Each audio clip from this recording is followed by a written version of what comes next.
జేఎన్యూలో అఫ్జల్ గురుకు అనుకూలంగా వివాదాస్పద వ్యాఖ్యలు చేసి రాజద్రోహం అభియోగం ఎదుర్కొంటున్న విద్యార్థుల కోసం ఓవైపు దేశవ్యాప్తంగా పోలీసులు 10 రోజులుగా వెతుకుతూ ఉంటే అకస్మాత్తుగా ఆ విద్యార్థులు జేఎన్యూలో ప్రత్యక్షమయ్యారు. ఆదివారం రాత్రంతా వారు తోటి విద్యార్థులతో సమావేశమయ్యారు. సమాచారం అందుకున్న ఢిల్లీ పోలీసులు 2 బృందాలను అక్కడికి పంపాయి. కాకపోతే పోలీసు బృందాలు జేఎన్యూ గేటు బయటే నిలిచిపోయాయి. జేఎన్యూ గార్డులు వారిని క్యాంపస్లోనికి అనుమతించలేదు. అనుమతి కోసం పోలీసులు గేటు బయటే పడిగాపులు పడుతున్నారు.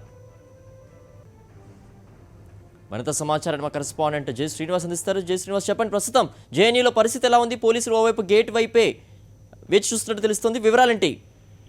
Good morning Siddhu. ఈ రోజు ఒక సంచలన న్యూస్ ఉదయాన్నే అందింది. ముఖ్యంగా చూసిన గత రాత్రి ఉమర్ ఖాలిద్ అనే ఒక విద్యార్థి జేఎన్యూలో ప్రత్యక్షమయ్యాడు. రాత్రంతో కూడా తోటి విద్యార్థులు అక్కడ సమావేశం గడిపాడు.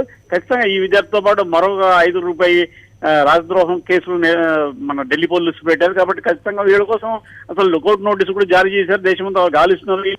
ఒక విద్యార్థి ఆ కేసును ఎదుర్కొన్న విద్యార్థి అక్కడ ప్రత్యక్షమయ్యాడు. రాత్రంతో తోడు విద్యార్థులతో గడిపాడు.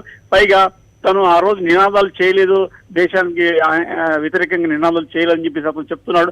కాకపోతే పోలీసు మాత్రం ఎట్టి పరిస్థితులు కూడా అతను అరెస్ట్ చేయాలని చెప్పి దృఢ నిశ్చయంతో ఉన్నారు.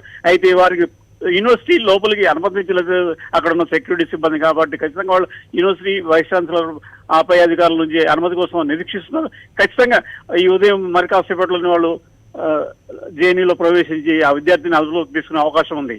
ఓకే శ్రీనివాస్.